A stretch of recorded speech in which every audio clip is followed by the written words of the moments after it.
an immigrant kid, you're like, oh, this is not a possibility. Yeah.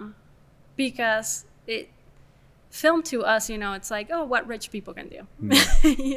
Yeah. It's Hollywood. Yeah. It's the stars and all that stuff. And it's California too, like exactly. Not Utah. Yeah. So I loved it, and it was like this bug in there that I'm like, oh, that would be so cool, but not anything realistic. Yeah. But we are rolling right now. Oh. And we have been having a good conversation already. So, Daiana, yes. Welcome to the podcast. Thanks for having me. Thank you for being here. We met each other at college and hit it off because you're so cool. First of all. Lies. No. And when you were there, were you always wanting to go into producing? No. Really? Yeah. What? Because you produced for me. Yeah. But I you just became that person. Yeah. Yeah. I was the one bossy. that ended up doing the paperwork, so people are like, right. okay, Daiana can produce it. So yeah. That's kind of. Because you'll kick people around. You kicked me around. You made sure I stayed in line. I remember. So I like to start things off with an introduction just to yourself, and I want to just hear about what you are doing currently in your career, your title, professional title, and talk to me a little bit about the experiences you're having currently within like the last year, really. Like, just want to know who Daiana is. Okay. So, you know me, Daiana Sanchez. I know you, but the people watching don't, so let's hear it. So, I'm Daiana Sanchez. I am a film producer. Mostly what I've been doing in the past year has been music videos, corporate work, a lot of corporate work in Utah, and short films that we can throw out there. Producing is, producer is kind of my title and the thing that I call myself, just because that's the main thing I get paid for. Yep. But, we went to film school, right? So we're also writers and camera people and, whatever you need. Wardrobe at times. Do you step in sometimes and just do anything? Yeah. That's cool. And which we can talk about, like, the journey. Yeah. But that's kind of, it's insane. We learn how to do everything, and that's kind of. Do you ever run camera or edit or like? Yeah. That's cool. Yeah. Awesome. I love to hear that, because that's something you can always fall back on, especially editing. Yeah. Oh, yeah. I do a ton of editing. Nice. Because I speak Spanish too. Yeah. People send me their Spanish, like, US, Latino, Yeah. whatever, for any corporate company, and I get to edit that, so it's cool. That's cool. And transcribe it a little bit, although that's going away with AI quickly. Yeah. No longer do you need to like have someone actually watch a video that's in English and type out the captions and voice over. Anyway. Yeah. AI is crazy, Daiana. Yeah. Yep. Like, it comes up in every conversation because it's literally every month. Yeah. It's something like new. Freak, and we were just having a crazy conversation about just some new things coming up, but that's off the rails. You worked at Chamber too, right? As a producer? No. I thought you did. No. Did they ever hire you? Yes, you did. Wait, you did something. Maybe they hired you? I probably did something as a freelancer. This was a long time ago. Yeah. Probably. No, I'm off. I'm sorry. But, I swear you did something and I heard about it. I don't think you told me. Honestly, I don't know. Yeah. But you say you've done a lot of corporate stuff. Like, where do you get all your work from? Are you doing it through agencies, just people you know? Like, what does that look like for you when you're getting hired? So, kind of word of mouth, to be honest. I don't know how far back you want to start, but we'll go all the way back. Okay. When you're ready. Are you ready? Yeah. Let's do it. Let's shoot it. Dial it all the way back to the beginning. And it sounds like you already know where you're headed. And that is, when did you start on this journey for this career path? But you didn't want to be a producer. You wanted to be in the movies, it sounds like. Why? When did it start? Ooh, so I don't know if I have a specific point where I'm like, oh, this is what I want to do. I think, like, even when I was a kid, I was raised in Argentina. We only had like 2 TV channels, you Yeah. know. You would flip back and forth for your parents, you know. And I think at that point you always like watch these like telenovelas, and it would be interesting because I kept seeing the same people, and that's a thing that Argentina does. Like you'll see an actor in like so many soap operas throughout, you know, your childhood, and they're the same people working with the same people, just telling different stories. Cool.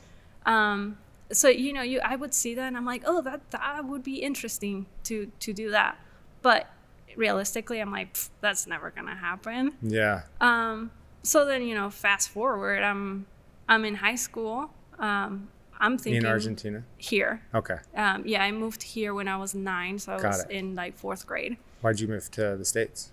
The economy in Argentina wasn't great. It was 2001. Yeah. There was a huge crash. The dot-com bubble, all that was during that time. Yeah. I don't know much about Argentina. Well, tell me about it. It's amazing food. Yeah. Great people. For sure. But yeah, the economy's tough, and there's a lot of crime, you know. You would go, like, we were very poor. We lived in a farm, and still you would go out, like riding your bike to your aunt's house, and then when you came back, you had to like be careful and watch, you know, like wait outside and kind of like look inside your house, see if there's movement, because there might be people stealing stuff, you know. Is it just getting mugged? Yeah, typically people getting mugged everywhere. Like I feel like when I was a kid there was a little bit more like a code, you know. It's like, well, if there's kids, like, we'll stay away. Yeah. At this point they don't care. Like, really? So it's getting worse. Oh yeah. Dang. Like we were on the phone with my grandparents like a year or 2 ago, and they stopped on the side of the road just to talk to us, and then all of a sudden we hear like commotion, and then the phone us like somebody's running, and then we get a text from another uncle saying, oh yeah, they robbed your grandparents and stole their stuff. I was like, okay, that makes sense. Oh my gosh. So it's just like, oh, another freaking day in Argentina. But I will say it's a beautiful country. Yeah. It's not a thing that happens every day. Yeah. Like, and it's a massive country. It's huge. Yeah. So like, were you on the north side? I was midway down to the west side, like near Chile. Yeah. So I'm from Mendoza. It's kind of like the wine state of our country. Yeah. So yeah, lots of farming, lots of vineyards, stuff like that. Way cool. Yeah. That's good to hear. Like why don't I know that history? Why didn't we ever talk about it? I don't know. Dude, the thing is, I tell people like, oh, I'm from Argentina. Yeah. Obviously, there's a lot of missionaries here that go there. They love it. Yeah, they tell them all about it. They tell me everything about their experience. But also, like, with film, I travel with some friends, and, you know, we find, like, Argentine restaurants in, like, Texas or anywhere. And we end up going, and then they try out my food, basically. Yeah. And then that's all I hear about for the next few years. They're like, remember that restaurant we went? I'm like, yeah. Yeah, so good. I'm like, best food ever. Is it pretty, can you find pretty authentic stuff here in Utah? No, not really. There's one restaurant in Orem that it's okay. You know, we'll call it Argentine. But I was going to say, I don't know if I've ever had it. I need to try it. Yeah. It's a lot of meat. So if you're a vegetarian, probably not the place for you. Absolutely not. I love meat. So scratch that off the list. That's cool. I'm glad we touched on that, because obviously you have an accent. I'm sure you had mentioned it to me. We just never I'm sure we never talked about the history of it and why you moved here. So it sounds like you moved here because of the economy. Yeah. Your parents moved here, brought you along at 9 years old. Yeah. Straight to Utah? Straight to Utah. Why? Why Utah? In the 2001? 2001. There was like nothing here when we got here. I know. Lehigh especially. Like, I grew up in Utah, and it was known as mink farms. Tons of mink farms and farm country. So anyway. Yeah, no, I swear we landed, and it's like Salt Lake. You had like this tiny city, nothing. Yeah. And then you had like Lehigh, nothing. Yeah. And then, you know, Provo. BYU, yeah. But no, it's my parents, obviously they wanted to leave and try to, you know, as a parent, you want to give your kids a better life than you had. So that's kind of what they wanted. And they had multiple places in mind. You know, Spain was one of them. In the U.S., they were thinking like either California or Texas. I had an aunt in Texas at the time. I had a cousin in New York at that time. Yeah. So there were many options, but my dad had a cousin whose whose friend was here or some family member was here in Utah, because they were LDS. Yeah. So his cousin came first with his family. Yeah. And, you know, when my dad talked to him after he was here for like 4 months, this dude told my dad like the truth. It's not as easy as you think. Mm-hmm. It's hard to find work. It's hard to, you know, it's not, because I feel like a lot of times when you're moving to a different country, people show you the Instagram version, right? Yeah. Even in early 2000s, that happened, right? Yeah. So you would see people move to Spain, let's say, right? Yeah. And all of a sudden, like, not even a year that they've been there, they have houses and boats and, you know, all of this stuff that not even in your imagination in Argentina you could have, right? Yeah. But this guy told my dad the truth. Like, it's hard. It's not easy.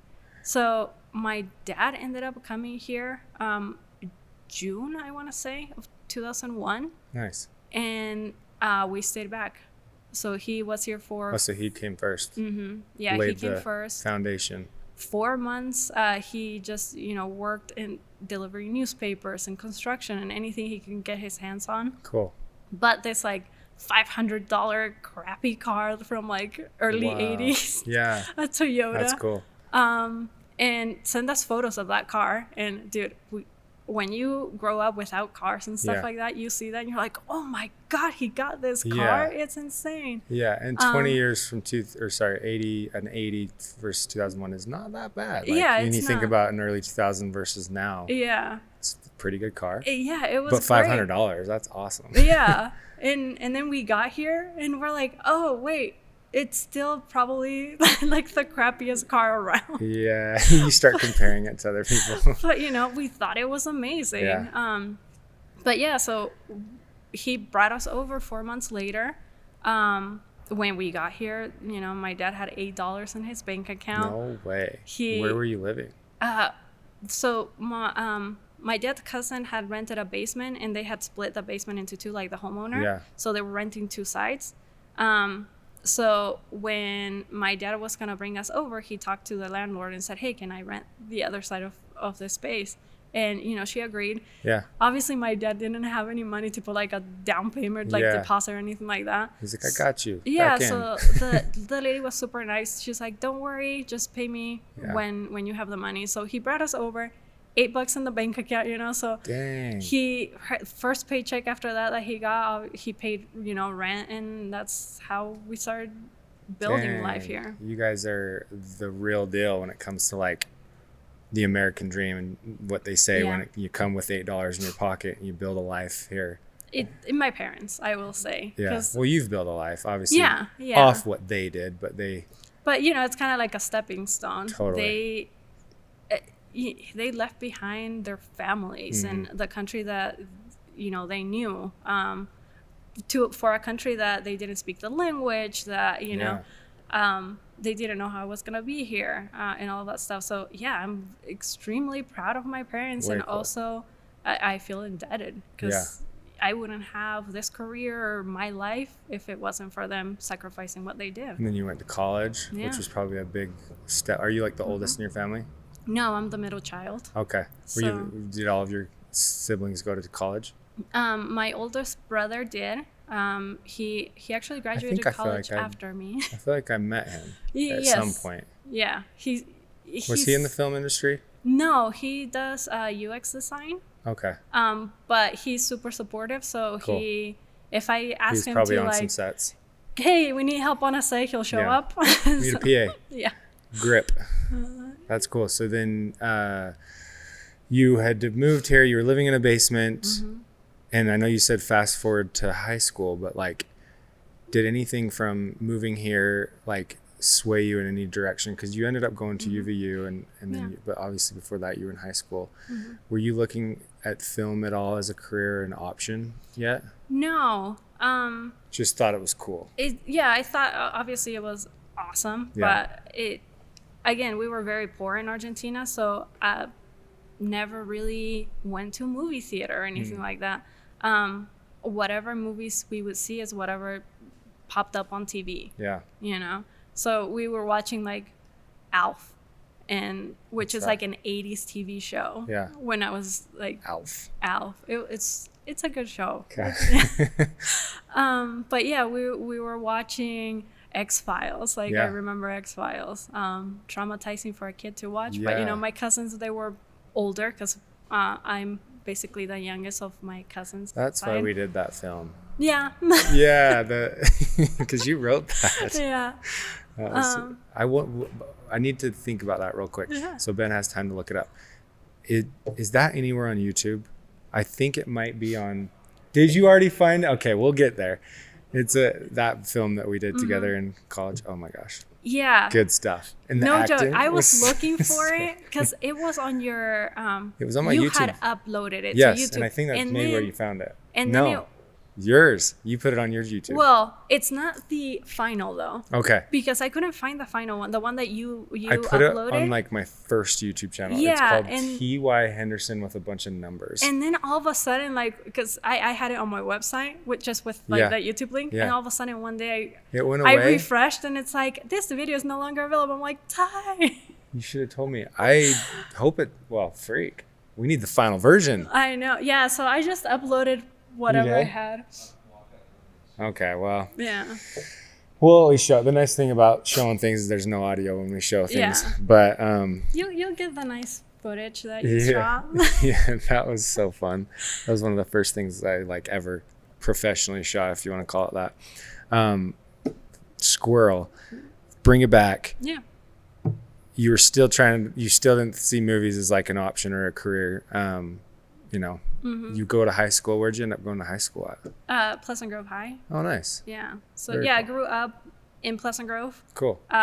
We moved to that basement, and then like 2 years later, the homeowner sold that house, so we had to move. We moved like 3 blocks away. Nice. And my whole life until now, like I live in Linden, so we keep just moving like 2 or 3 streets. Just you're gonna end up in Spanish Fork one yeah, day. eventually I'll get there. Did you ever know any of the Johnsons? Johnsons. Jessica Johnson, Sadie Johnson. Sounds familiar, but They went to Pleasant Grove High. They're good friends of mine. Yeah. They're in the whole horse world, rodeo. Pleasant Grove High School. Talk me through that. Sounds like that may have been something that steered you in that direction. Yes and no. So before high school, going back. Thank you. Yeah. I don't want to jump ahead. I keep messing your timeline. No, I don't know. That's the best part. It's because we tease it and then we come back, and then we tease it and we come back. So let's go back. Yeah. So before that, this is, I want to say, sometime in 2002. We had been here for like about a year or so. Didn't really speak the language at all. My brother became friends with this Argentine kid in school, and his family had been here for a few years. At this point, the kid spoke perfect English and all that stuff, and at that point they were gonna move out of state. So as a last thing, they're like, hey, invite your friends to go to the movies. So that was the first time I ever went to a movie theater here. What did you see? Jimmy Neutron. No freaking way. That's cool. Yeah. We watched that in the Dollar Theater. Yeah. When that was that tiny theater? Provo. Yeah, I know which one you're talking about. I don't think I ever went to it. Dude, it was just great. One theater, just a long building. Yeah. They had like a couple screens, but you know, sticky floors, horrible seating, like classic. But you know, it was $1. Yeah. And we went in and we were watching that movie, and I remember like I walked out for a second and then came back in and I'm like, this is interesting, because to me it felt like all of a sudden there's this movie, even though we don't speak the language, we're just seeing images on screen. I understood it, you know. Way cool. And that's kind of where I'm like, storytelling is kind of universal. Yeah. You know.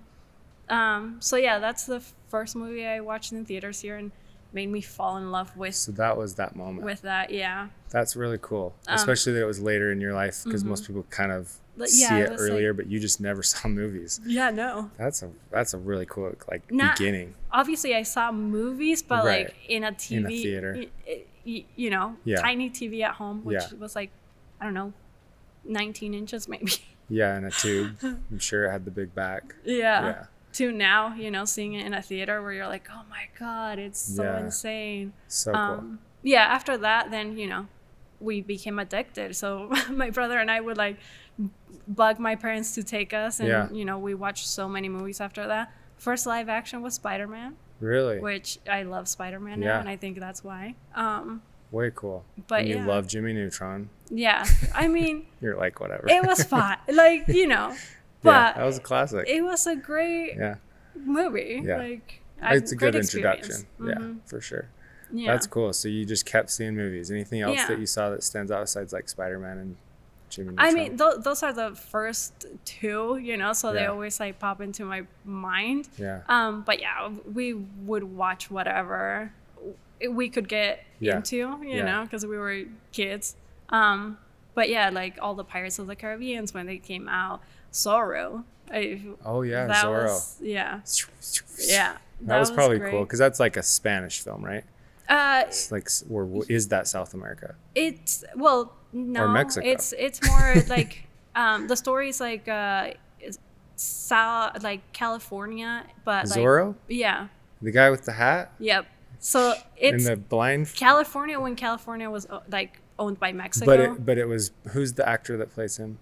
Oh God. He's got the Antonio Banderas is the one that we know, but when we were kids in Argentina. This is a different one. No, it's that one. But Zorro comes from also like us when we were kids because they used to show the black and white back in the day that they shot here. So obviously as a kids we knew the story. So when the movies came out in theater, we're like, we need to go watch those. That's cool. Antonio Banderas did such a great job. The Puss in sword Boots. fighting is great. Yeah. Yeah, Puss in Boots. Yeah. Yeah. Not so much. No kidding. So yeah, keep going. Tell me about like how that influenced you and you started to think like, did you think when you saw those, I want to do this, or was it just like you just liked the movies? I just loved it, and never again. As a kid from like an immigrant kid, you're like, oh, this is not a possibility. Yeah. Because film to us, you know, it's like, oh, what rich people can do. You know. Yeah. It's Hollywood. Yeah. You know, it's the stars and all that stuff. And it's California too. Like exactly. Not Utah. Yeah. So I loved it, and it was like this bug in there that I'm like, oh, that would be so cool, but not anything realistic. Yeah. But yeah, then we moved to like 2007. You know, that's my sister was born. Okay. And there was some medical issues, so she has cerebral palsy. Got it. So till this day, like I help take care of her. So from that point on, in my mind, I was like, I need to go to medical school. Just everything in our life became, you know, medical appointments and hospital stays and all that stuff. So it was very ingrained in us that we could help her if we went to medical school. So I think throughout high school, that was my goal. It was like, let's do all the biology classes. Let's set up everything so I can, you know, go to medical school and then graduate at an early age and not, you know, still be in school at like 40. Yeah, no kidding. Yeah. So you were just like medical field. What made you take a hard left? I think. Or were you taking like prereqs in high school to be in that field? Yeah. So in high school, I actually did my associate's degree. Nice. So yeah, once I graduated high school, I had the first 2 years, like all the general done. So lucky. That was the worst part of college, especially in the film industry. I was like, this is stupid. I will never use any of this stuff. Yeah, because you want to get to like the creative side, not, you know. Totally. And I actually like, I don't want to call it cheating, but I smartly got my way through all that crap, especially math. You just gotta, it's all about being tenacious and like figuring out ways to pass. I found some pretty creative ways to pass. Yeah. No, I feel you. That's cool though. You got it done in high school. Yeah. So yeah, I did all of those in high school. And when I graduated high school, because I had done all of that, it was kind of like I want to take a year, you know, work, get money to actually go and pay for school and and help out and all of that stuff. And I think in between that year is where I changed my mind, because since I graduated high school in 2010. Yeah. So from 2007 to 2010, it was so many hospital stays in hospital stays in like the ICU, like Children's Hospital. And you're like staying overnight, just kind of living there at times? You live there. Wow. And that's you and your mom and dad, like all of you guys are there? Yeah, and your brother? Even till this day, we take turns. Really? Yeah. My sister had a huge surgery last summer, and she spent 6 weeks there. And it's 24 hours somebody's there with her. Really? So it's like either my brother and I or my parents or whatnot, and we're switching around. Wow. Mm-hmm. That's amazing. Yeah, you have to have support. It's a lot of work. That is a lot of work and a cool like team effort. Yeah. With all your family. Yeah, it's definitely brought us together, but it's very difficult. Yeah. Obviously you have to give up certain things in life to make sure she's safe.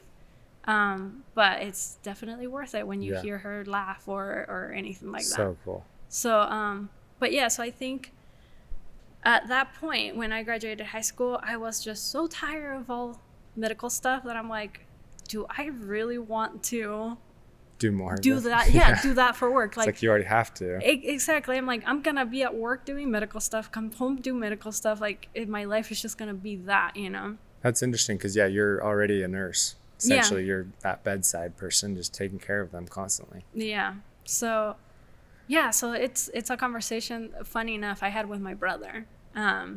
Because again, he's like a year older than I am, but he's like extremely supportive. He's like one of my best friends. Cool. We went to all schooling together because again, he's a year older, so most of our friends group is the same group and all that stuff.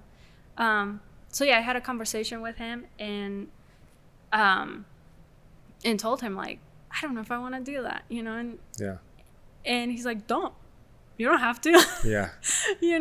So then I started looking into film programs. Cool. And it sounded insane. Just sounded interesting. Like, you're just like, I'm just going to see. Was that the first thing you looked into? Yeah. I was like, whatever. Yeah. If I'm going to go off the rails, let's go into the deep end. No kidding. Right. That's exactly what it is. It's the deep end and dig yourself out. Yeah. So, I looked into film schools. I got accepted to the University of Utah. Way cool. I didn't know that. Yeah, I was going to actually go over there, but then I looked at their program and I'm like, I know, I wanted to go there too.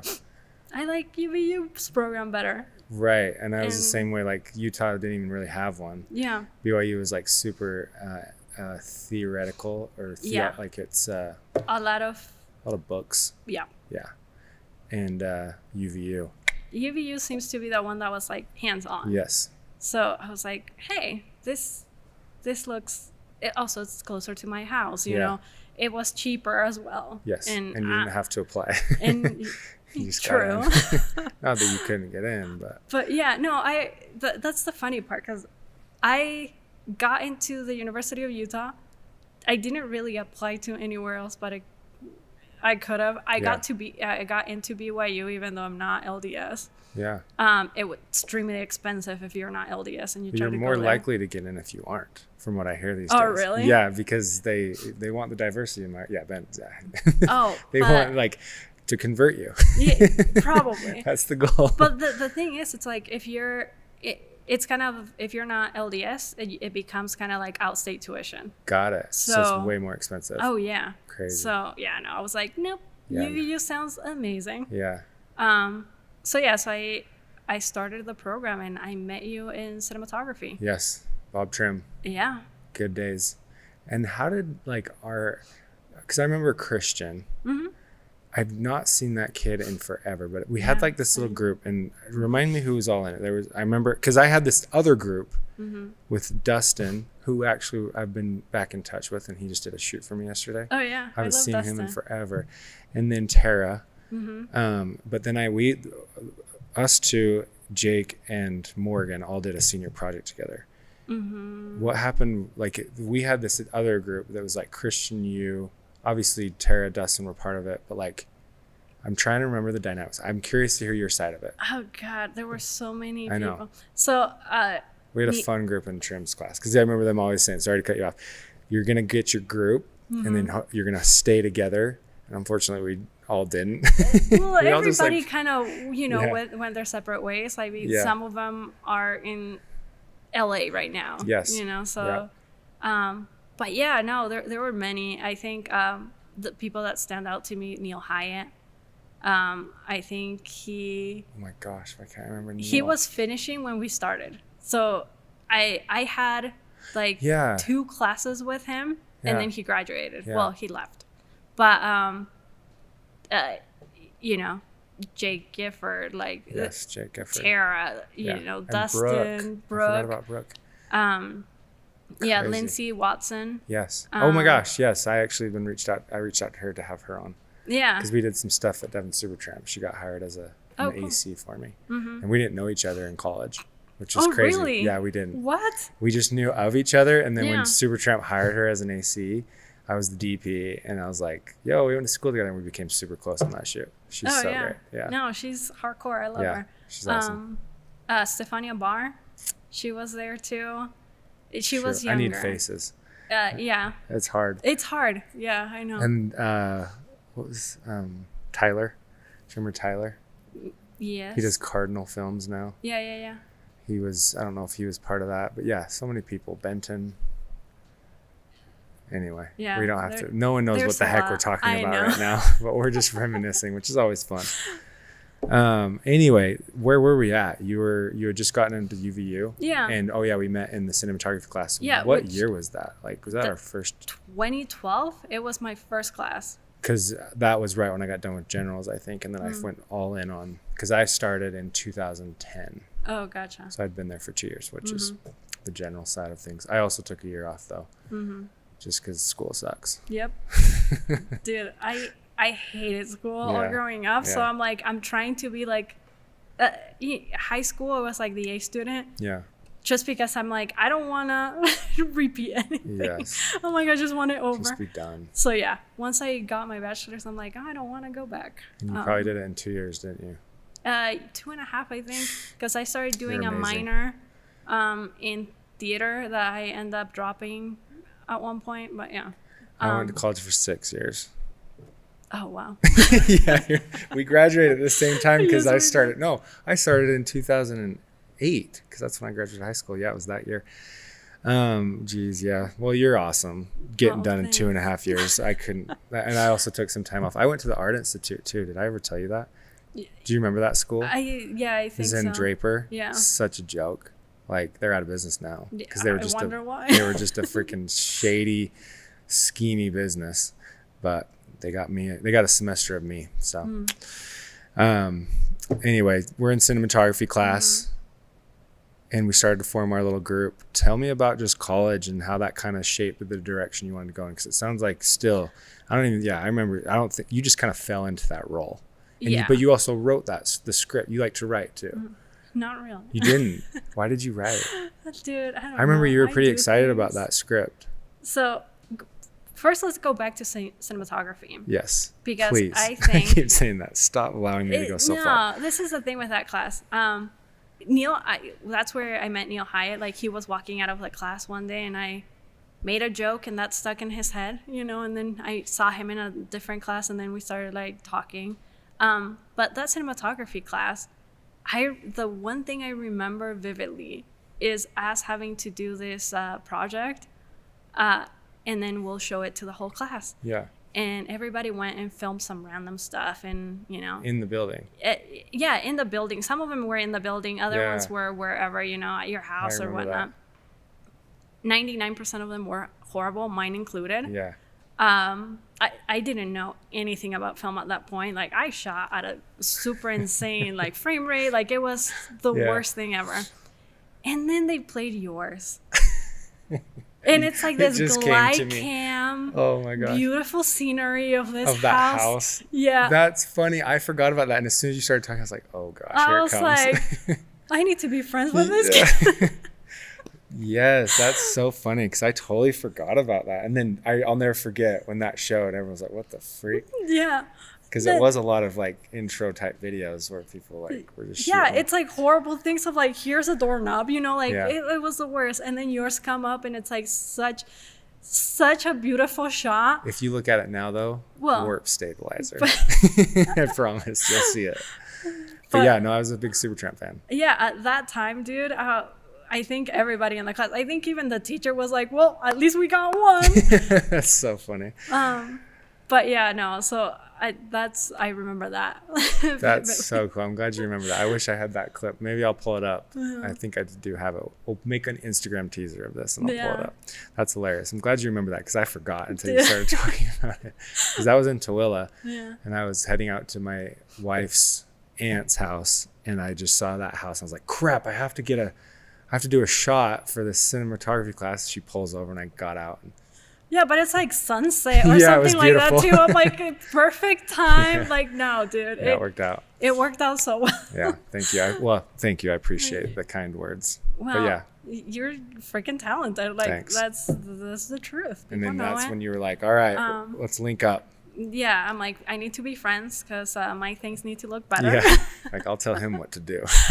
He needs to shoot my stuff. Yeah, exactly. No, yeah. So after that, it's how college is. Every class.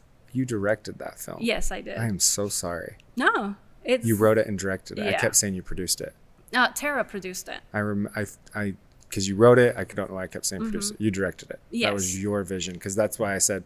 That's what reminded me. Is you said, or I said, you need to tell me what to do, and that's what it was. Yes. I have PTSD of Diana getting pissed at me about things. No, I'm just kidding. Well, that's interesting. Sorry, I cut you off. Yeah. Oh my goodness. Oh man, you look went at back. Ty. He was so young back then. I actually think I might even have some of these too. I bet you do. Oh, Unforeseen. Yeah. Look at this. Well, we don't need to look at me. Yeah, Let's look we at do. Diana. I don't know if there's a good photo. You of probably me in took them, here. huh? There she's. Oh, I took that photo of you. You remember that Reese's class? Yes. Yeah. I think I still use it as like my profile photo and some stuff. I'm Still horrible will. at updating things, so I'm just like, whatever. I had quite a few people in that class have me take their. Yeah. Yeah. Oh, is that your IMDb? It's That's probably there dope. too, yeah. That's so cool. I don't know if I had an But Instagram yeah, I'll see. Look, at this point. there's this lake. There you are. There I am. I don't think I had an Instagram because I got an Instagram right when I met my wife. And Yeah. I think I met her around this time. I didn't have one at that point either. Oh, you're just you. Oh, 2014. Yeah. Yeah, maybe I did. you would have no. That would have been because we shot this in like 2012, 2013. Yeah. No, 2014. Look at the date. But you. That's insane. So I Oh guess yeah, it because was we a- graduated. Because we graduated like a month later. Yeah. Holy smokes, Diana! This is like a blast from the we past. graduated. Look at that. Hold on. We need a picture. We Diana graduated Tyson. 2015. May 2015. We did. Yes. I got married in 2014. I think that's why I'm getting my dates confused. Yeah, which we shot your engagement and then Proposal your video, wedding, and- freaking A. I'm so glad you're here because you're bringing up all these memories. I forgot we had a whole production for that proposal video. Dude, that was so insane. Have you seen how it's done? It's at like almost Yeah. 10 million still. Yeah, it's insane. I got a lot of hate for chewing gum. Do you ever remember me chewing gum during the video? It was Yes. so raunchy. It just, and I didn't know, but everyone else online told me or let me know. So, And yeah. that's 10 million people saw you. chew Yes. Wow. We keep going. This was so much of our relationship though. Like we Yeah. were always goofing around, like having so much fun when we were shooting and go off the rails all the time. So That's this the is bringing point. back It's- memories. I think that's the fun of film, right? Yeah. Like you're making some creative things with your friends and, Yeah. and having fun while doing it. Totally. Those are the best sets to me, Mhm. But yeah, that project actually, it was for a different class, Mhm.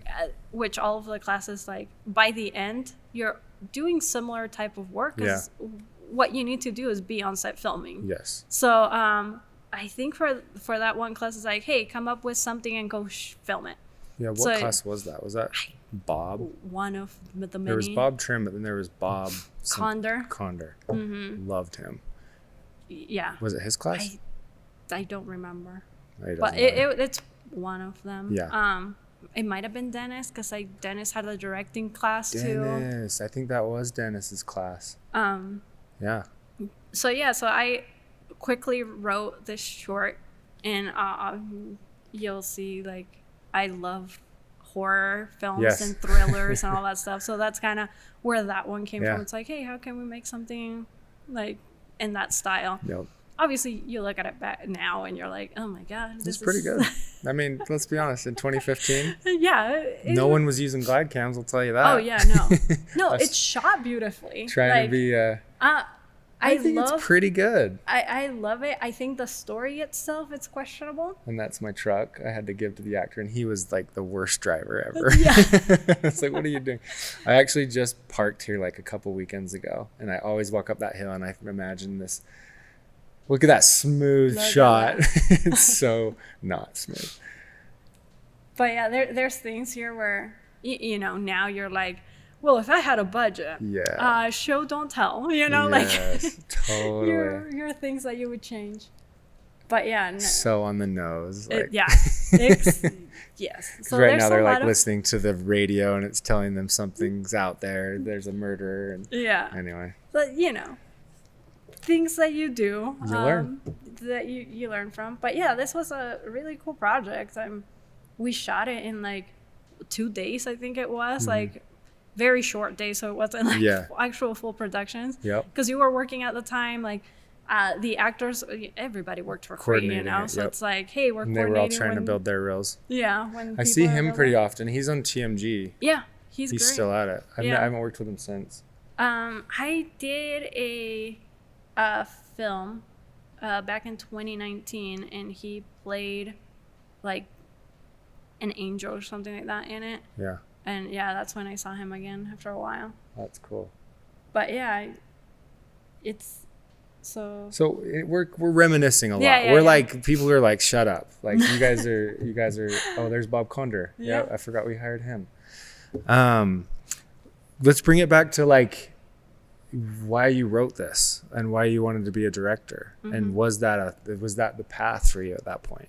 So yes, I think it still is. Like, I still do want to direct, and I have had the opportunity of directing, especially corporate stuff. But you know, narrative is kind of where everybody wants to go. At least most people I know. But yeah, this was just, we needed it for a class. I wrote this story because I want to write things that I actually want to watch. You know, I'm not sitting there and watching like reality TV shows or anything like that. So I'm like, I'm not gonna. No Love is Blind. No, like. Oh, unfortunately. Really. I'm that husband that like my wife's obsessed with it. I'm that husband in all the memes. It's like she's watching it and I'm just like, such a dumb show. Walk by. The like, next time I walk by, I'm like, so what was his name? It's like, didn't she love him? Yeah, it sucked, man. I think my only exception is Love on the Spectrum. Because that just makes me happy. Like, I love Connor. He's the best person ever. They're so great. I love that show. But yeah, I obviously, like, I want to write something that I want to watch, and that's kind of what came out. And I feel like, because I didn't like writing. Yeah. And I didn't even want to be a director at this point. I wanted to just DP and run camera. And I think that, I think we had to pitch our scripts to Dennis. Yeah. And I think people just decided like yours was awesome, and then we obviously already had our group and kind of paired off at that point. But I think that's kind of how it happened. Like we ended up picking ours, and then Tara came along and she produced it. Obviously you were DP. Josh Hone was doing sound, and I cannot remember him. This is the first thing he ever did sound for, because I pulled him from, like, you know how we had to do like audio classes and all that half of us didn't care for. Yeah, of course. I had Arlen Card. He's great. Oh, I remember Arlen. He did the attorney class for me. He was an attorney. Yes. So in that class I met Josh, and then I was like, hey Josh, I need an audio person for this film. And he's like, I do studio stuff, because he did music. And I was like, just whatever, it's fine. There's so many shots where I remember him like running and you can see him in the shot. Trying to run a boom. That's so funny. But so we just pulled team together and went and filmed it. And your edit was the best out of, because I remember we all had to do our own edit for it. Yeah. And then we watched yours and we're that's like, right. ooh, this is cooler. So we ended up picking your edit as like the final. Oh my gosh. Then we submitted it to the UVU Film Festival. That's right. You got nominated. Oh my gosh, is best camera operator, best Yeah. DP.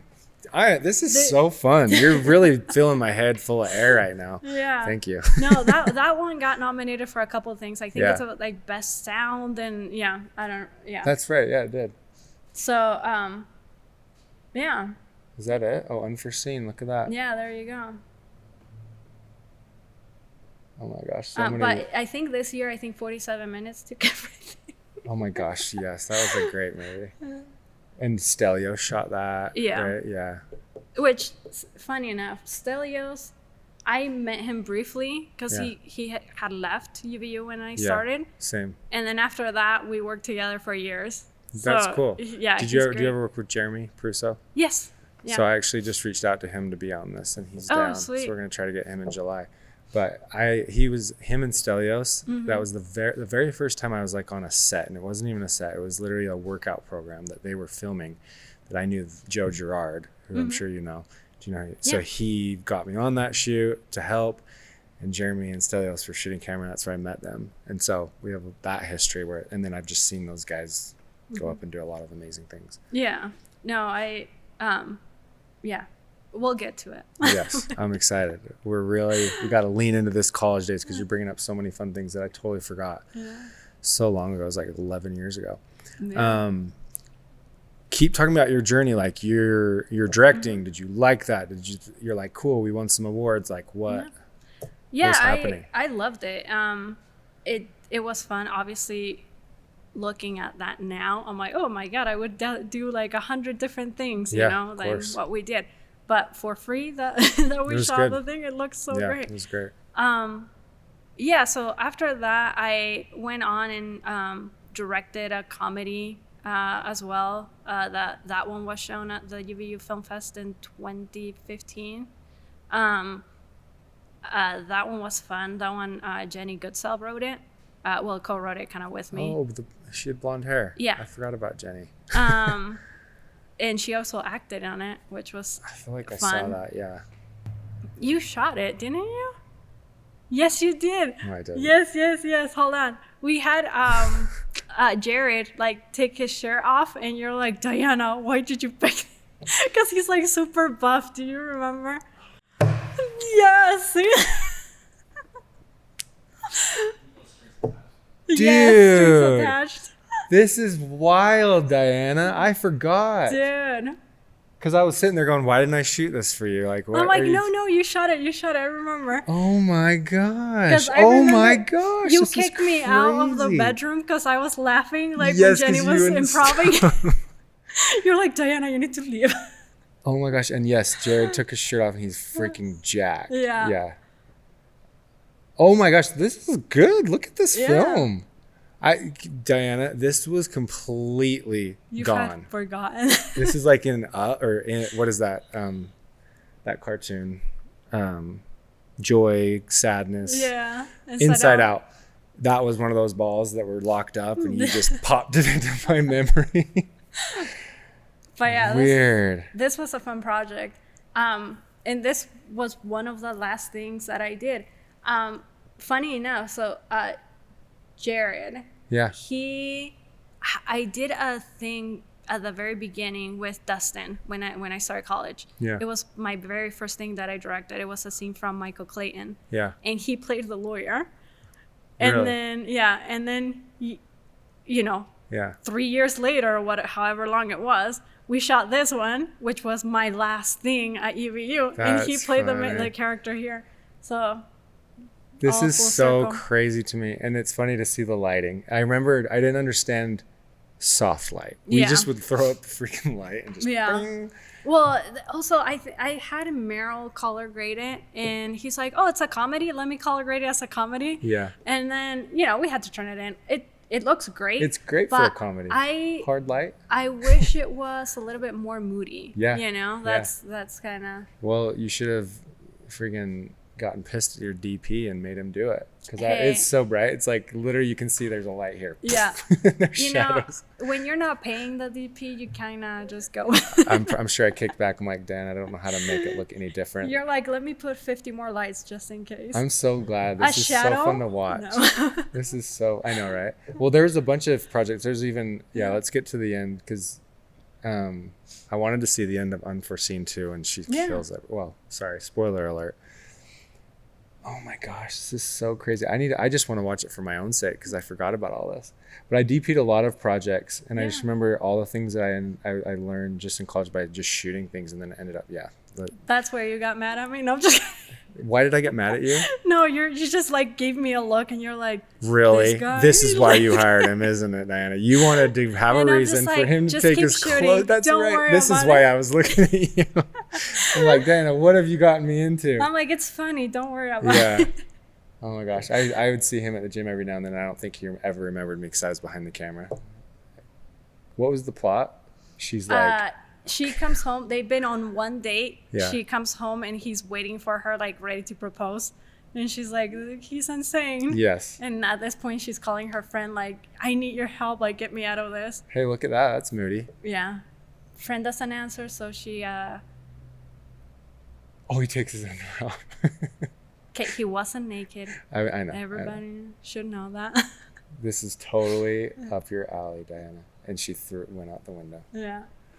My gosh, thank you for bringing that up. Oh my gosh, and then the outside stuff. Yeah. This was hard. I remember shooting outside. Oh, yeah, with like no lights or And the anything. crappy We're like, cameras. let's just- Yeah. Okay, well, for anyone listening, thank you for indulging us in this memory session. This is going to be your longest one yet. I know, I didn't expect all this to come I up. apologize to everybody. Don't apologize. This is so fun. This is more fun for me, so thank you. That was your last project. Yeah. How did it do? Well, that one, it got nominated for writing, and Jenny got nominated for acting and all that stuff. But at the same time, I had produced Guardian, which was my senior project. Yeah, and why wasn't I on that? Because I ended up doing the Morgan and Jake and Dustin and Tara. Yeah, no idea. UVU. I think maybe. I think we were in a different class. Well, I did the UVU basketball video. Mm-hmm. Yeah, which was, I think, maybe something that was more up my alley. Like I wanted to do super cool, like, because that's why that's one of the reasons I got into film, was because I saw in 2008 the Celtics versus the Lakers NBA championship. The Lakers or the Celtics like intro video to the game was so sick, and I was like, I want to make videos like that. So I think I may have took that opportunity, but I can't remember because I didn't get to edit. Morgan pretty much owned that project. But anyway, you shot The Guardian. Tell me about it. Yeah, so Guardian was one of these projects. So you know how every year they're like, we're gonna allow just one narrative for senior project, which super bad idea. We're in film. Why are you only allowing one? So Lindsay wrote the script with Stefania. We had to fight so hard to actually ask Dennis to allow us to have that as a senior project. Yeah. He's like, just use it for a different class. We're like, why? Like, what's the requirements? We have everything, you know? So finally, like, we pushed hard. He agreed. Guardian was our senior project. Whitney Ingram had her senior project, which was also a narrative, both the same year. Yeah. We shot Guardian. I produced it. It was an all-girl team. It started out as an old girls team, right? I think that's why. You guys were like, we're going to do this all Well, women. because you left us, so we're like, I guess it's all know. women. I don't know. I'm a little offended you didn't hire me as your DP. Oh we're just going to my leave it at God. that. Sorry. Just kidding. Yeah, so it was my senior project. Carissa Hatch, and then Lindsay, and then Stefania helped on. Like, she was actually an actress on it and helped write it, but it didn't count for her senior project for some reason. I don't know. So yeah, it was like us, and then all of a sudden we get there like first day of class, and Dennis is like, okay, you guys need more people in your team. So then all of a sudden we had 9 people that were like technically part of our project. Whoa. When that happens, like any group project, Lots of cooks. 3 people end up doing everything. Yeah. Yeah. And the rest coasting, you know? Yeah. But we wanted to make it good. They're So, like, cool, we'll just let you guys do your thing and let us know when it's done. So we're like, whatever. We're, I remember, so I was producing that one. Lindsay was directing, and Carissa was doing like art design for it. And I remember getting to the point where it's like, okay, we need to find locations. We need to, get crew together, like all of these things. So I'm like working to do all of that stuff. And because we had so many people in our group, we're like, okay, you guys are going to look for a location. They come back next class. They're like, okay, so my cousin has his office. We're like, it takes place in an apartment in a school, like exterior school. Like, what are we going to do with an office? Yeah. And then like second class come around. They're like, so my cousin's office is still available, and you're like, oh my God. So did you just step in as producer because you're like, nothing's happening? Well, I was technically a producer, but I had delegated basically like the other things. Gotcha. Then it kind of all came back to me because I was like, yeah, no, we need an actual apartment. Mm-hmm. So I called a real estate agent that my dad knows, and I was like, hey, do you have anything? Yeah.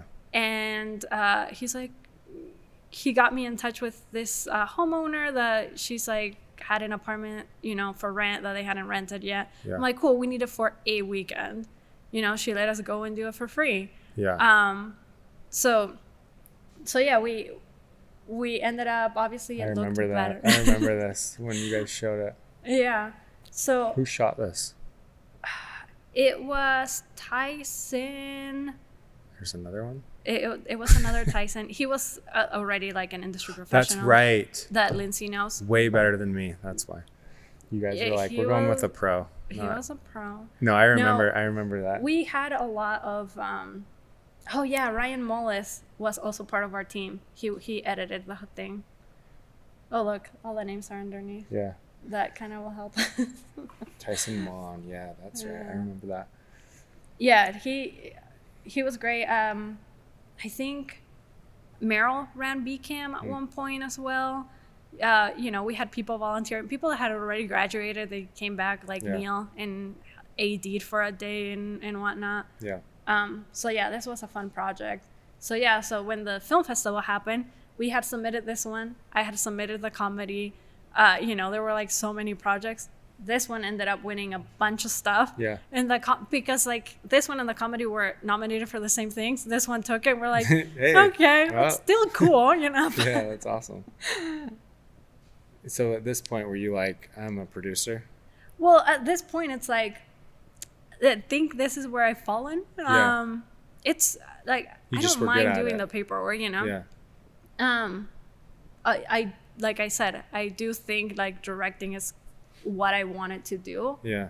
But yeah, producing seemed, like helpful to everybody because everybody wants to do the creative stuff and the paperwork needs to get done. Yeah.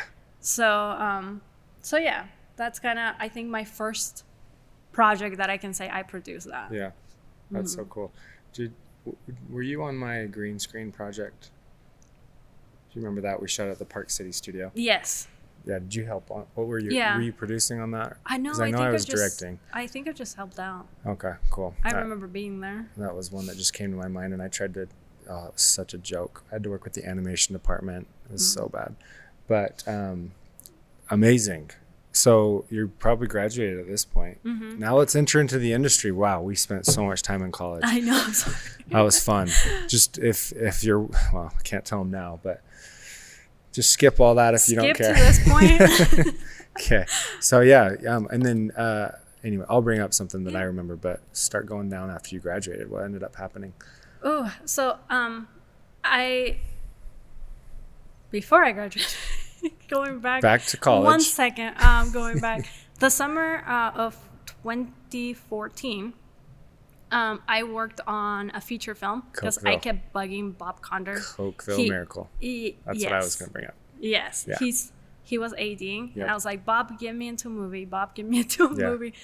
And that one was shooting in summer. So he's like, okay, if you want to come and help for free. I was driving to like Layton where we shot it every single day back and forth. But yeah, it was a really cool experience. I remember that was so cool when I rolled up there, because I think you're the one that got me on. And I rolled up and you had I think you had a headset, and I was just like jealous, like, you guys are in on this, are you kidding me? But then as I think Paul was the second AC, and he invited me back a couple of days. But that was so cool to be a part of, because it was like an actual movie set. It's funny enough, first day we shoot, you know, it's like movies are gonna take you to wonderful places. First day of production, Salt Lake City dump. I was like, oh yeah, I've made it. That's so funny. What was the director's name? Was it Reed? No, it's Christensen. Yeah. You spent that whole summer working for free. Yeah, it was like, I don't know, 18 days of production, something like that. I was a PA. That most of that project takes place in a school, so I was wrangling, I don't know, like 30 kids back and forth. I remember that. And giving them things to do and making sure, you know, they weren't killing each other. And, you know, you were a babysitter. Don't make noise. Yeah, basically. But it was fun. Like you know, that's how you start. I did that project, met some people there, who then I worked on other projects because of those connections. That's really cool. Have you found that movie, Cokeville Miracle? While I talk about this, you could pull that up. But basically, it's interesting. This is very interesting to hear, because when you were there, that's what kind of got you in, you got to know people in the industry. And then same thing, you helped me get on that set. And I just showed up and was kind of in the background, but then they knew, I think Bob and the camera department knew I liked that area, so you introduced me. And so I started to just help Paul. So I got to know Paul really well. And then Paul, did he invite me, or did Joe Girard? I can't remember. One of them invited me onto Granite Flats. Was it Granite Flats? That TV show. And I worked on that show for a couple of days, and then Paul offered me another gig. So it's just started from Cokeville, and then he offered me another gig for the next season of Granite Flats. And this was actually legit. I wasn't just there to hang out, but it wasn't paid. And it was going to be a massive shoot over a few months. And I turned it down. I said, no, I can't work for free. And that was kind of my pivot, where, like, interesting that as you went down this road, you kept going that route. And I'm curious to hear what happened. And then I was like this way. And I think that's where we went our different directions. So this was my introduction to actual indie filmmaking, because it's very indie. Totally. It was such a fun project, and I walked out of there and I'm like, oh, this is so fun. I picked the right career. So fun. And after this one, same summer, I finished this one. I met another PA that was on this show. Her name is Ange, and she was PAing for a sci-fi movie right after this, and they needed another PA, so then I jumped into that project, and that one was paid, but it was like $125 or something like that a day.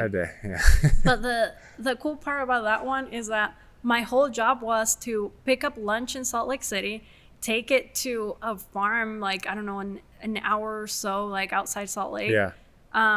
And then stay for the rest of the shoot. So, so it it was cool. $125, whatever. Do that.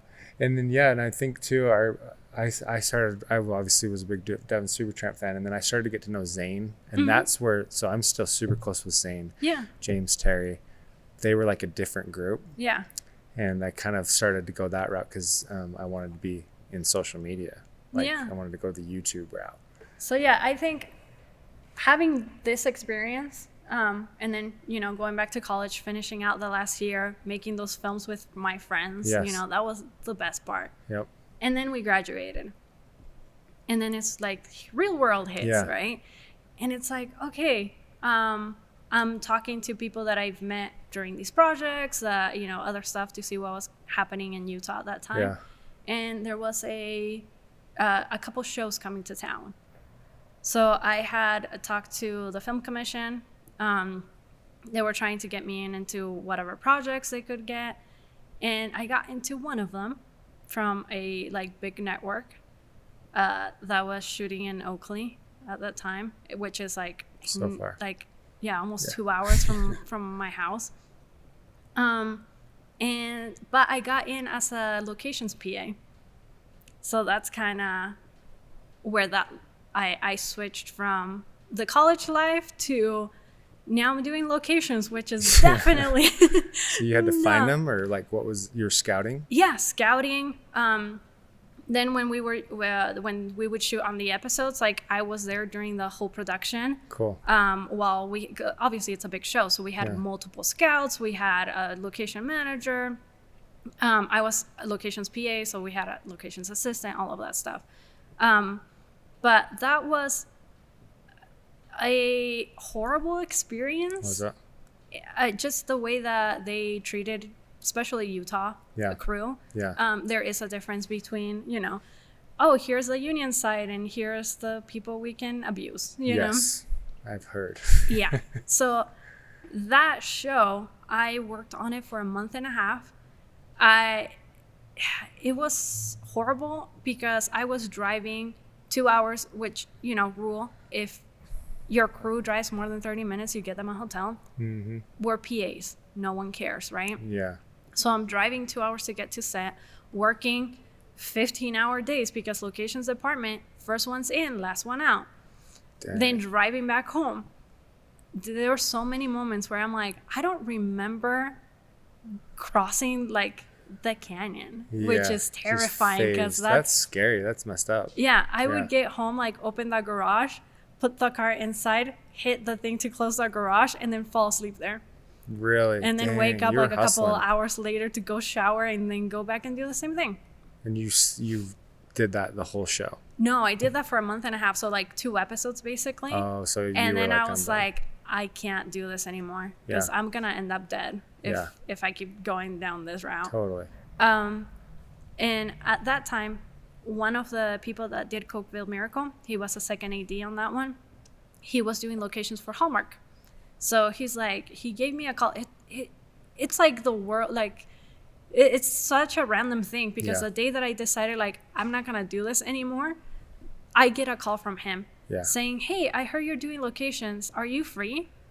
I'm like, I am now. Just happened to be. That's crazy. Yeah. So also better pay too. Yeah. Because I was getting paid like $150, I think, to do that crazy show. Yeah. Which, oh God, that show. We had an AD. Oh, sorry. You're good. We had an AD that yelled the 15 hours that you were on set. He was yelling on your headset. We had this crew come in because they were shooting at a mansion that they put mats, right? Because you have to protect the location. You're protecting the floor. I'm the only locations person there. They're like, okay, turning camera. Why are my mats still here? I'm like, you just turned. I'm only one person, you know, like. Total jerk. Yeah. So that's, it teaches you a lot when you work with those type of people, what you don't want to be, you know? But yeah, so then, I got called for these Hallmark movies. So I jumped ship. I was like, yep, I'm done with this one. I gave them 2 weeks notice. Don't think that I just like haul out. Yeah. But I told them, I was like, hey, in 2 weeks, I'm starting this other project. I'm gone. Yeah. I don't think they believed me. Yeah. So the day before I had to go, I was like, okay, tomorrow's my last day. Dude, the locations manager got so pissed. And he's like, you're never going to work in this town again, like the whole thing. I'm like, sure, dude, whatever. He called me after that show was like canceled because it got canceled season 1. He came back to Utah to do something else. And he's like, hey, Daiana, are you available? I'm like, not to work for you. There you go. Yeah, that's why you never burn a bridge. Yeah. You'll never even hire him. That's for sure. Yeah, there's some people for sure. Dang, that's crazy. Yeah, I never really had that experience because I never was on a lot of traditional sets. It was just Cokeville and Granite Flats. But I've heard all those stories.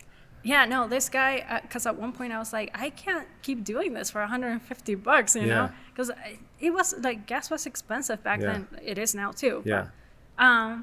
He's like, you know what? When I started in this industry back in the 80s, I was selling weed out of my basement.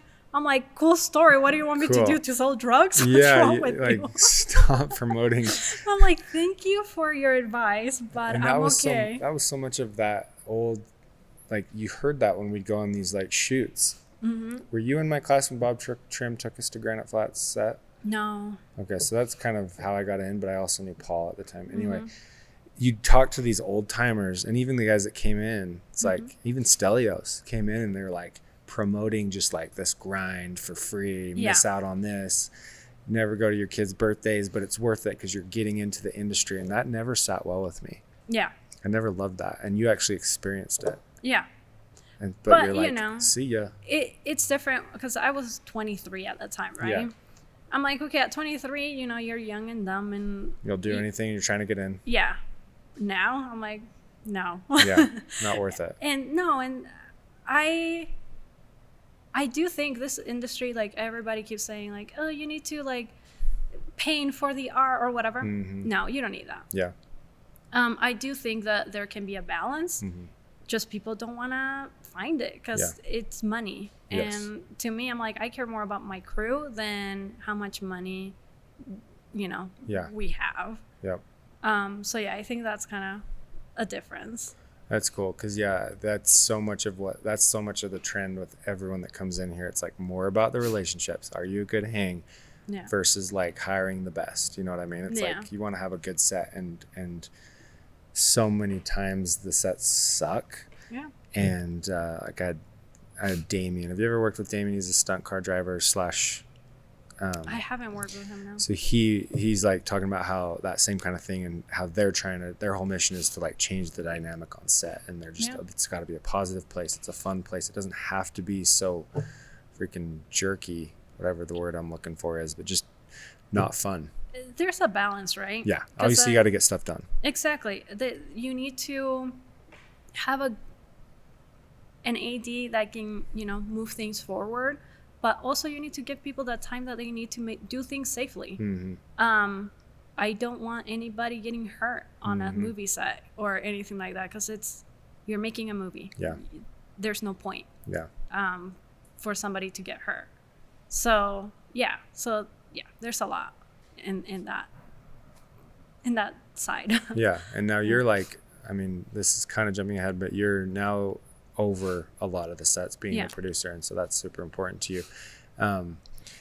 From the whole like transition from that, so now you're like, I guess this new set, the Hallmark, were you on that for a while, and did that kind of transition to you into producing?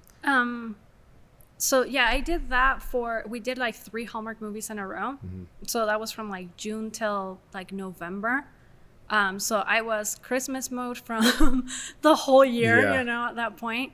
For those movies, I was a locations assistant. Yeah. And then, you know, November hit, usually film dies down November, December. January comes around and I don't have work, you know, so I give Neil Hyatt a call and I'm like, hey dude, are you doing anything for Sundance this year? Because the prior years I had worked for Sundance doing like Billboard magazine, interviews, you know, things like that, as a PA. Mm-hmm. And he's like, no, I'm not doing anything for Sundance, but give me a second. I'm like, okay. He hangs up. Like an hour or so later, I get a call from the producer of Studio C. Oh, cool. And she's like, hey, Neil told me you're locations manager. We're looking for somebody to help. I'm like, cool. Yeah. So I went. I'm a locations manager. Yeah, I'm like, sure, I'll do locations. Yeah. So yeah, I went and I interviewed with her. And her name is Daiana. She's amazing.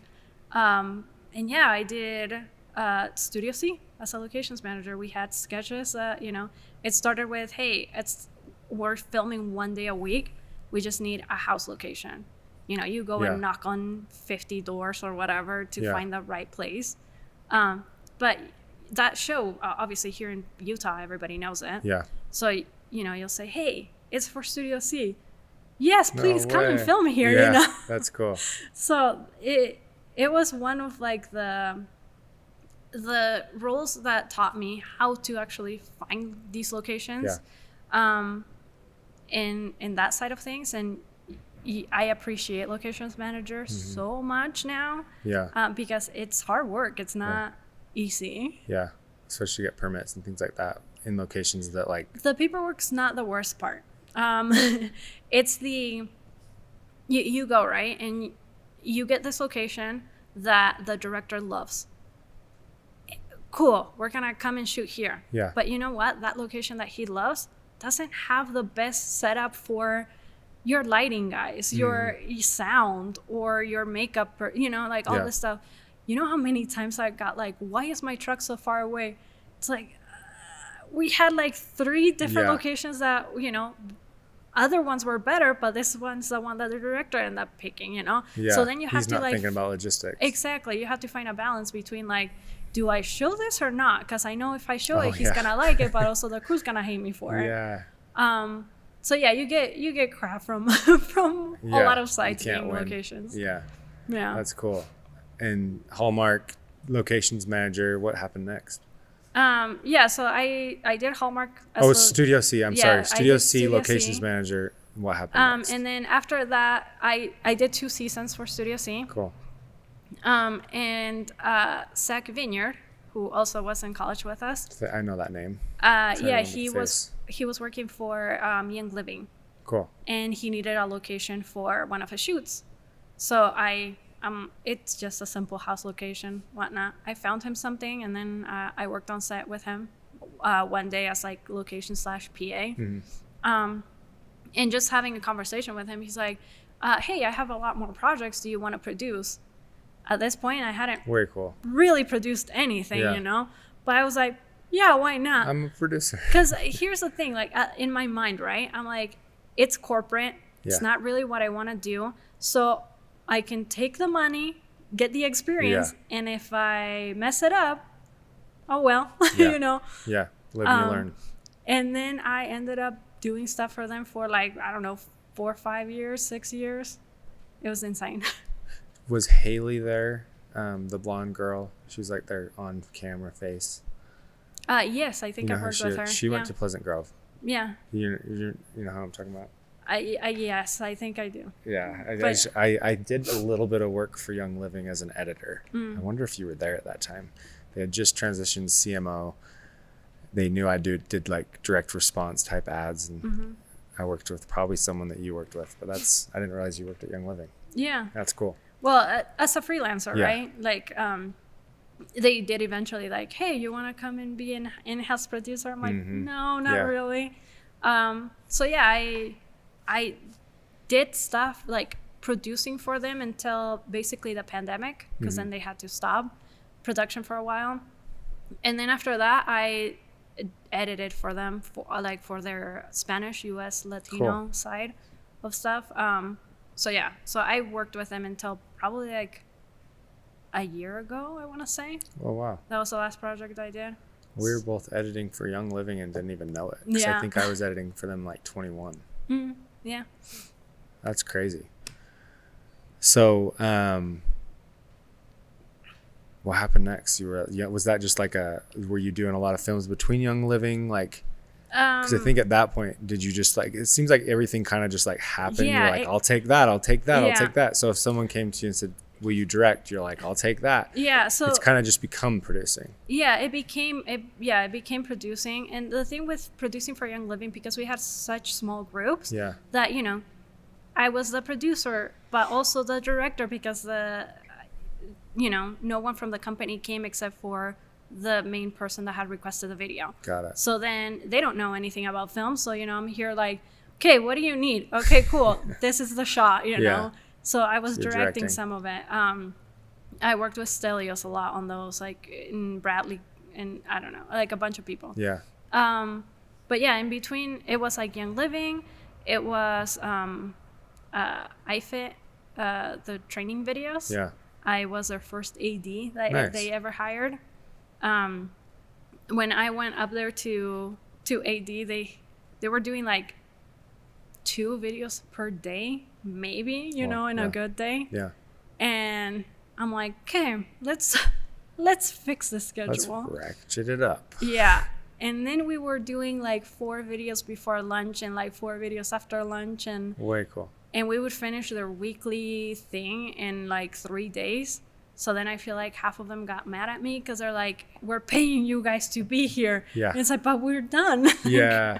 So it feels like, you know, you get punished for doing a good job half of the time. Are you a nice AD? Yeah. Okay. I don't like yelling. Yeah. Unless it gets crazy. Yeah. And then it's one of those things which Stelios knows. Yeah. Because one day I got pissed at Stelios. I'm super like chill. Yeah. But then when things are not going, I don't yell or anything. I just give a look and I'm like, Oh, yeah. what are you doing? The look. And just like talk to them like stern. It's like dying inside. He's like, oh. I'm so sorry, Diana. Yeah. I'm like, Stelios, I'm not mad. I'm just disappointed. No. Yeah, that's you would do a good job with that. Yeah. I'm sure you AD'd our project as well. Yeah. So yeah, I, you know, in between like Young Living and I Fit and all that stuff, I was ADing, I was producing, I was directing, a lot for them, you know. Cool. Then the pandemic hit, and then there was no more set stuff. And obviously, because I take care of my sister, it's also a risk to be on set when things, you know, you don't know what's going on in the world. Totally. So then after that, because of people, you know, somebody that I worked with at Studio C, he had some friends in this like company who were looking for a producer for a project. And it was a like $150,000 commercial, which at this point I'm like, oh Whoa. my God, that's the biggest budget. budget ever. Yeah. And yeah, they came to me and they're like, hey, do you mind helping us produce? And I told them my situation. I'm like, hey, I can't really leave my house, but I can pull stuff together for you guys. They're like, yeah, please do so. So then I, you know, $150K for me, like never had that budget. I'm like, cool, we can do so many things. Yeah. So I started hiring, like, you know, you actually build an actual team, right? That's cool. And yeah, we shot that commercial and it looked amazing. And then like 2 months after that, I get a call from the director of that shoot.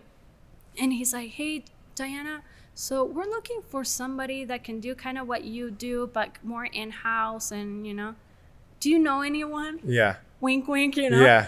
I'm like, you know what? I'm interested because Yeah. I'm not doing anything. Yeah.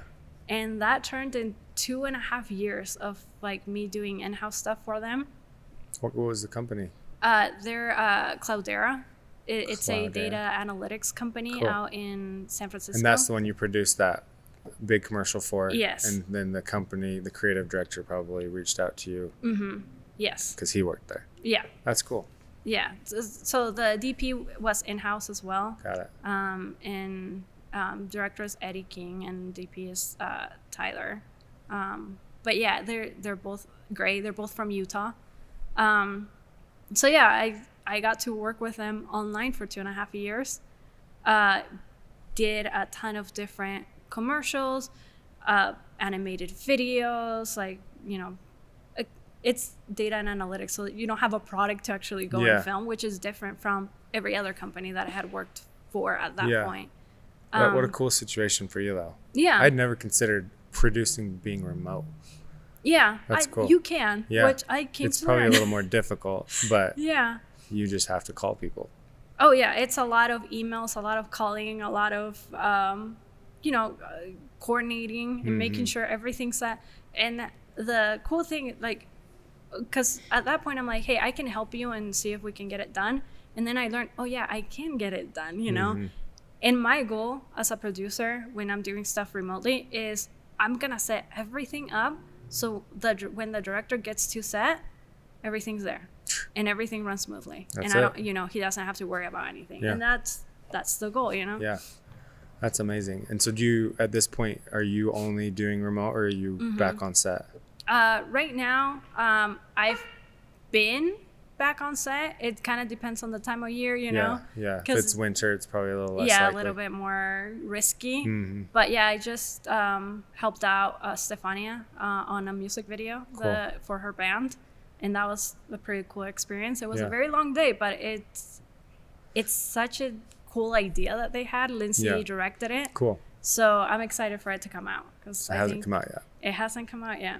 We'll be looking for it. I'll make sure I share it. Yeah, please do. That's one thing I'm telling each person that I get on is once you're on the podcast, you're part of the family. And it's a small family right now, but I try to share everyone's work that comes on. And so I'll be excited to see that.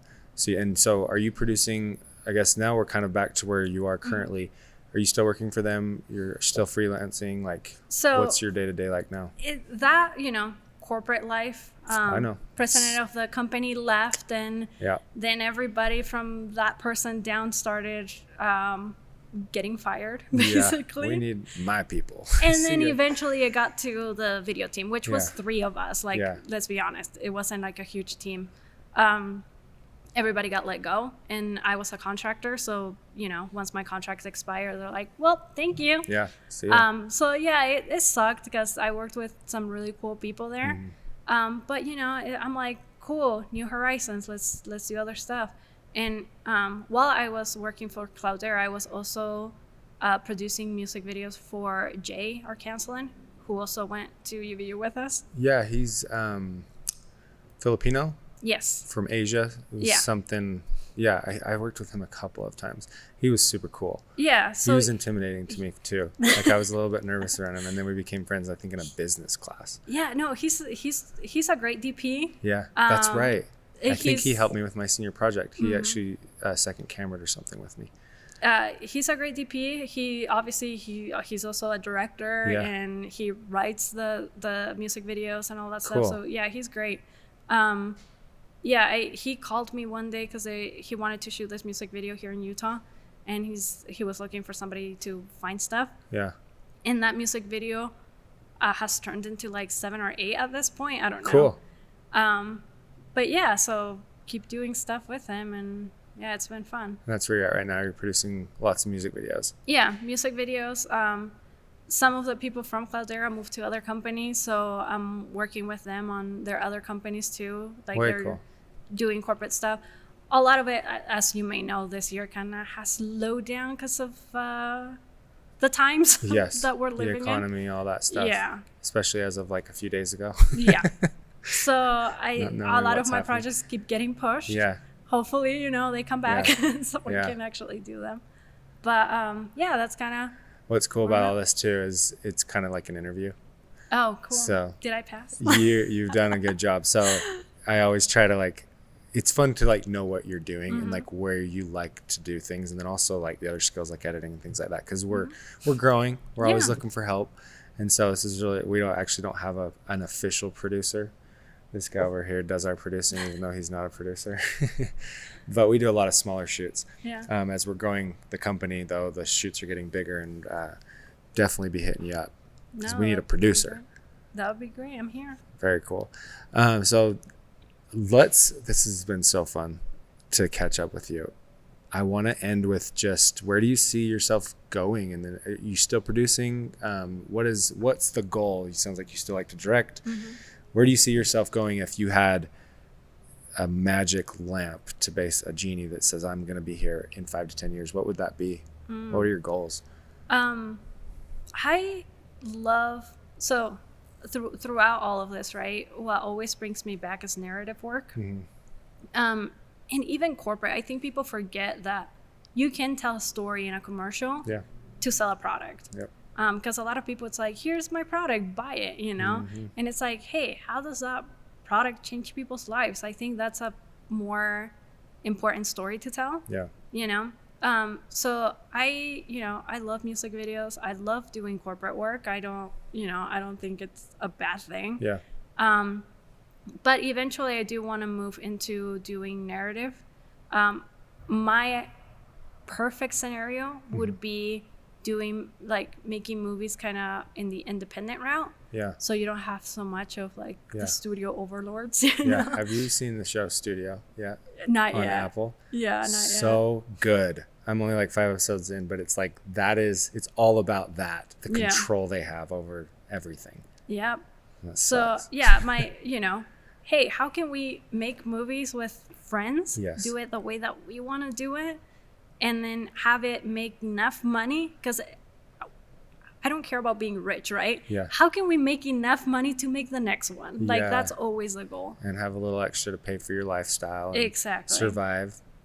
And I'm not a crazy, like, I don't spend money. Yeah. I don't need that much. Yeah. You know, so it's like, I always want to take care of my crew. Yeah. You know, making sure people get paid the rate that they need to live with their families and Yeah. all that stuff. I want to find a balance as well so people can actually have families in this industry. If you're shooting in a studio, I'm like, why are we shooting at like 11 p.m.? Yeah. There's no reason for it.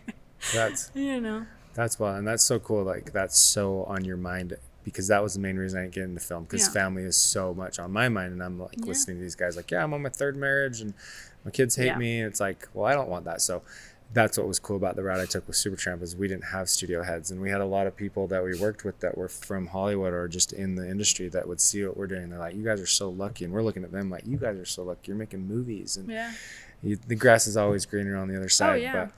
But so when you say you want to get into narratives, is that directing? Like, you'd want a director to produce them? I think Indie both. films. It kind of depends. I think there's certain films where I wouldn't be the right director for. So I know people, you Yeah. know? So I'm like, I love to see other people succeed as well. It gives me joy to Yeah. see, you know, like with this music video that I just worked on, Lindsay directed, and she hadn't directed in a while. Cool. You know, so seeing her direct and how she worked with Stefania and all that stuff, I'm like, this is amazing. Even Yeah. though I'm not, you know, You made the connection. I'm though. not You brought 'em here. in. Well, yeah. they've been friends since college, you know. Yeah, because you're just making the calls and they show up and work together. Yeah, and then you but- find out. It's great. But yeah, I love that. You know, helping other people also make their vision come true. So yeah, I think it depends on the movie. I think I would want other people to direct. Yeah. But there's some stories that I'm like, I wouldn't mind doing it myself or co-directing with somebody. Yeah. I think that would be a really cool experience as well. I love to co-direct because I don't love a lot of the directing. I actually don't. I can direct people really well, but I don't love it. I love to paint the vision, kind of, and then send Zane out to talk to the actors, and he's really good with working with them. But that's so cool. I have two things I want to end with. The first one is, well, actually, three things. Sorry, Ben, he's over it. Your parents, they've got to be so proud. Like, they've got to be seeing, like, what is that like with your parents? Like, are they so proud of you? And it's like, I hope. what is that relationship like? Like, No, they've literally brought this cool career to you but you obviously made a lot of this happen. But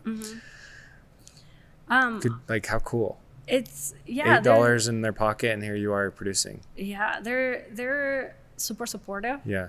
When we did our senior project, Yeah. you know, my mom cooked food for the whole crew because we didn't have money to buy things. Yeah. They funded some of the short films we shot in college. Oh, I didn't know that. Yeah, no, they're extremely supportive. My whole family. That's so cool.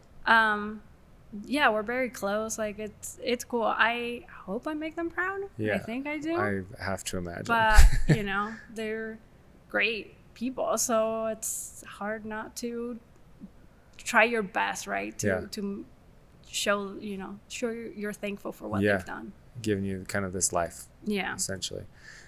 Second thing was, there's a little girl watching this. Maybe she's in her teens, wants to be a producer, wants to go down this route, and you've done a lot of hustling, and you've done a lot of working for free. You've done all the things that people will teach you to do. What would you tell them to do if they wanted to go down this route? Or would you encourage them to even go down the route? Yeah. You know, funny you Two said questions. that. I think one of the advice that I kept getting, you know, when I was in college and I started going into these like film sets, you know, older men would come to you and be like, oh, you're the young one here, you know, because I was like early 20s at that point. Do anything else that you love. Don't come into film. If you love anything else, go do that, you know? Yeah. I hated it. Yeah. You know, I was like, I'm wasting so much money in college, and you're telling me this, like, why? And then I went into the industry, and I've seen the other side. And honestly, it's so hard. Yeah.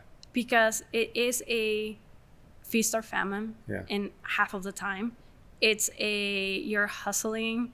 If you're freelancing, cool, we have a paycheck today. We don't know if we're going to work for the next 6 months. Yeah. So you have to be really good at budgeting, really good at being willing to do other stuff too. Yeah.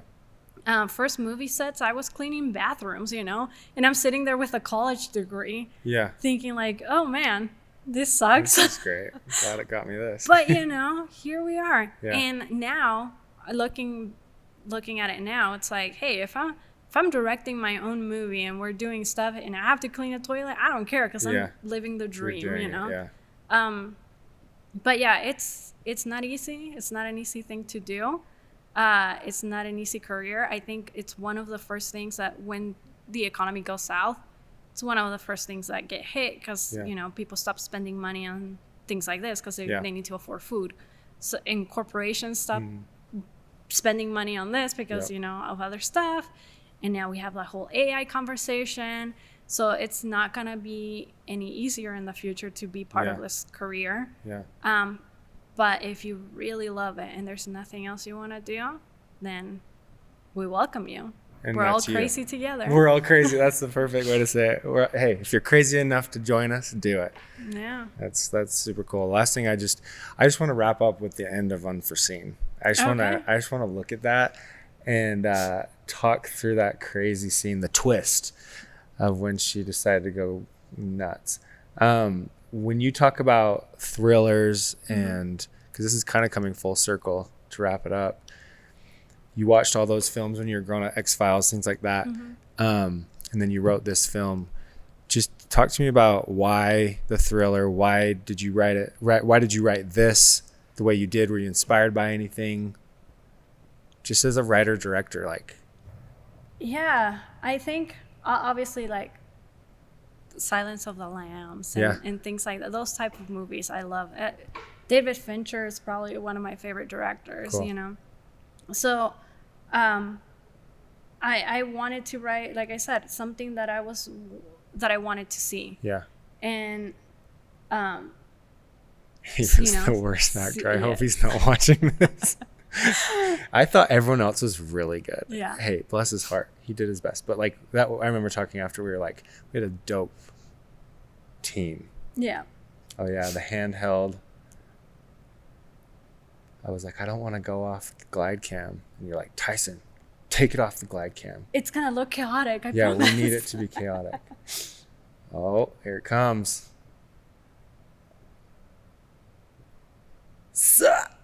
Psycho. Yeah. Daiana, you're so dark. Hey, we don't see a lot of like female serial killers either, I So know, like, yeah, we had to do that. We need to. This is so fun to watch and bring back all the memories. This was the funniest part. Not funny, but his performance here. Yeah. Again, if we had money, we were paying people. Yeah. She was good though. But she was scary. She was great. And I think we ended up cutting around him a lot. Yeah. But yeah, you see a lot of this stuff and I'm like, oh man, I miss that time. Like I wish so innocent. We would do more stuff like this. So to be naive. Honest. Yeah. Because we're at a point in our lives where it's like, yeah, you have to work for money, but also we could all take one day, and go shoot something for fun. Yeah. And I think that's kind of what we're missing, because a lot of us are hungry to be creative. Yeah. We just don't align, I guess. Yeah. And we need to. No, for sure. The young days of just being naive, really not knowing anything. Yeah. Yep. That shot and unforeseen. No one saw it coming. It was unforeseen. That was a good little twist though, because she basically made it look like he murdered everyone. Well, Daiana, this has been a joy for me just to catch up. You brought up a lot of fun memories. Do you care about social media? If I give you a plug, obviously Daiana Sanchez, go follow her. You're a producer. Yep. Hit you up if you need jobs. If anyone, because this thing's going to be up for a while. I'm hoping more people start to watch this podcast. Yeah, my Instagram is probably best part. trying to be better at, posting my work. Yeah, I actually noticed you've upped it a bit more. But yeah, my website's probably the thing that has my most up to date work on it. And yeah, there's some fun stuff. And these are all things you've produced? Yeah, well, produced, some obviously directed, we got Guardian. all of this produced, but yeah. So yeah, I'm glad we got back in touch. I'm excited to see what you've done, and I'm hoping that we can work on some projects together. Absolutely. Seriously. I got some ideas in mind, so if Very you're cool. free. Very cool. Let's talk about it. Thank you for being on, and we'll just kick it off there. No, thank you. Thanks.